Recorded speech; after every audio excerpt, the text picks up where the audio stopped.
হাজার কোটি টাকা আত্মসাতের ঘটনায় এস আলমের ছেলেসহ ৫৮ জনের বিরুদ্ধে দুদকের মামলা।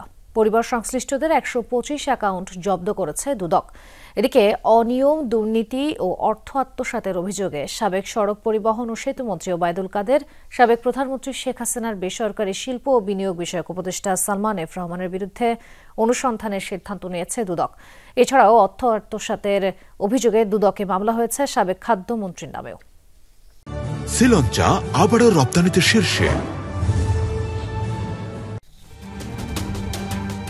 এস আলম গ্রুপের চেয়ারম্যান মোহাম্মদ সাইফুল আলমের ছেলে এবং ইসলামী ব্যাংকের সাবেক চেয়ারম্যান আহসানুল আলমের নেতৃত্বে চট্টগ্রামের চাকতাই শাখা থেকে ১,০৯২ কোটি টাকা লুটপাট হয়েছে। এস আলমের কর্মচারী মেসার্স মুরাদ এন্টারপ্রাইজের স্বত্বাধিকারী গোলাম সারোয়ার চৌধুরীকে সামনে রেখে ওই টাকা হাতিয়ে নেয় আলোচিত গ্রুপটি।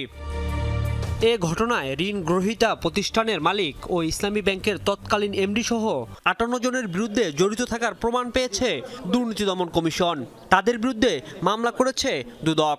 মেসার্স মুরাদ এন্টারপ্রাইজের নামে ১,০৯২.৪৬ কোটি টাকা ঋণ দেখিয়ে তা আত্মসাৎ এবং মানি লন্ডারিং এর অপরাধে আলোচিত ব্যবসায়ী এস আলমের ছেলে এবং ইসলামী ব্যাংকের সাবেক চেয়ারম্যান আহসানুল আলম, বর্তমান এমডি মোহাম্মদ মনিরুল মাওলা সহ পরিচালনা পর্ষদের ১৪ জন এবং এস আলমের ২ ভাই জনাব শহীদুল আলম এবং মোহাম্মদ রাশেদুল আলমের বিরুদ্ধে আজ একটি মামলা রুজু হয়েছে।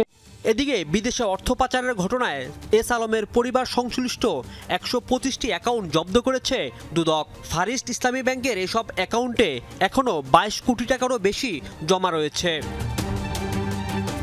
এদিকে ঋণ মঞ্জুর ও বিতরণ দেখিয়ে প্রায় ১১০০ কোটি টাকা আত্মসাতের অভিযোগে সালমান এফ রহমান এবং আইএফআইসি ব্যাংকের সাবেক এমডি শাহ আলম সরোয়ারের বিরুদ্ধে অনুসন্ধানের সিদ্ধান্ত নিয়েছে দুদক। পাশাপাশি ১৩৭ বাস ক্রয়ের অনিয়মে সাবেক সড়ক পরিবহন মন্ত্রী ওবায়দুল কাদের ও সাবেক সচিব এবিএম আমিনুল্লাহ নুরীর বিরুদ্ধে অনুসন্ধান করবে দুদক।